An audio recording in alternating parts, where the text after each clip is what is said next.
So you guys know that IYBA's purpose is to promote professionalism and cooperation in the industry. We're not a political organization, but we are affected by what goes on in politics. I wanted to give a few minutes to one of our own to talk to you a little bit about the issues that we're facing here locally and the solutions at hand. Kitty McGowan. Well, thank you very much. Thank you very much. I hate to be that speaker in between a day of programming and lunch, so I will be brief and to the point.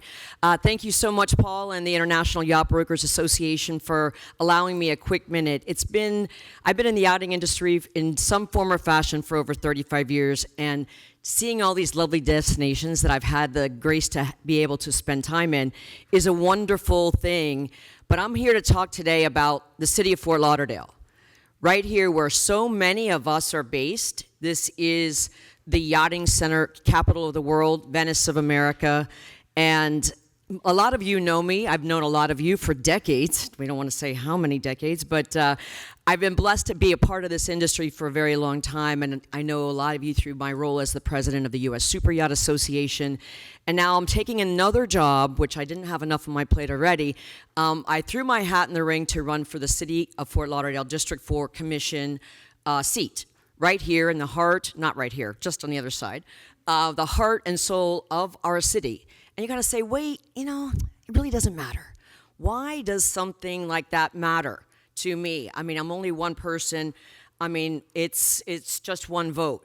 But it does matter. And it matters more than you realize, because everything local directly impacts everything we do. We're the #1 employer in the city of Fort Lauderdale, and yet we don't matter.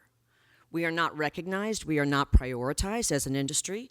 And that's the very reason I jumped in. I'm running against 6 other people. That tells you how critical this one seat is. And we all know the transportation issues, the infrastructure challenges. We all know about how all of those things are happening. But this city doesn't just impact this role and as a commissioner, doesn't just impact the city. 70% of the yachts that enter the United States come in through Port Everglades. Now, I grew up here. I remember I learned to water ski at Marina Bay. I remember when there were islands in the intercoastal. But now Fort Lauderdale is part of the 6th largest metropolitan area in the country. Wrap your arms around that for 1 second. 6th largest: New York, Chicago, LA, Dallas, Houston, Palm Beach, Fort Lauderdale, Miami.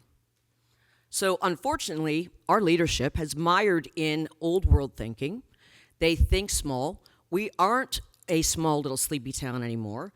We are a very large, growing metropolitan area. But we have totally neglected so many things, and now we need a larger perspective. As a marine industry person and protector for 35 years, as I said, they don't care about our boats here in Fort Lauderdale. I was here since we stole it, Jeff, fair and square from Miami. Now, we're about to lose that #1 employer in our city. By evidence of how many of you own waterfront property here in Fort Lauderdale?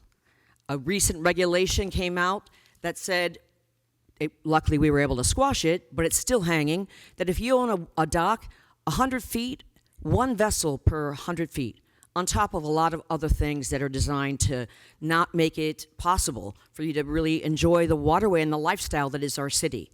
Now, you're paying tens of thousands of dollars in taxes for that waterfront slip. Now you won't be able to do it. Another reason, there's no plan to dredge or fix the seawalls in our water, to clean the water. None of those things are happening. And let's not even talk about the bridge/tunnel. I mean, all of our industry is just west of that tunnel, not to mention all the waterfront properties are back there that are now being choked off to access to the ocean because of that bridge, or the lack of a bridge. We've been talking about this 10 years ago. I read the study, very, very detailed study. 10 years later, we still haven't made a decision. Now we're going to study another study. So what we need is absolute impact from our industry. Your voice counts. How many of you are registered vote? Okay, very good. Well, those of you that are not registered to vote and live in the city, you have to live in District 4 to be able to vote for me. But if you don't, if you go to vote, the number 4kitty.com, you can register to vote right there. The last day to register is next Tuesday, so you still have time, but it does matter. And I bring an innovative and large view approach. I've worked in Tallahassee, DC. I've worked with every alphabet soup organization out there, and I know how to pull things together and make things happen.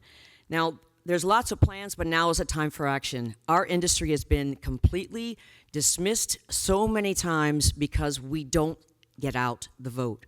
We always make it somebody else's job.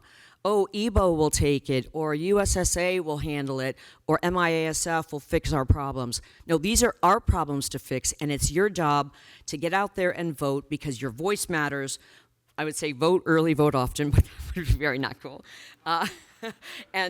So go to voteforkitty.com, and you can help even if you don't live in District 4. You can help me spread the word. I have pages on every social media platform out there. Tell your friends that might live in the district. Let me put up a sign or donate. I'm facing pretty strong headwinds, but we need someone strong with a big vision that knows how to pull it together, who has our backs to navigate through this next year. So go to voteforkitty.com. Thank you very much. Now, you guys go to lunch.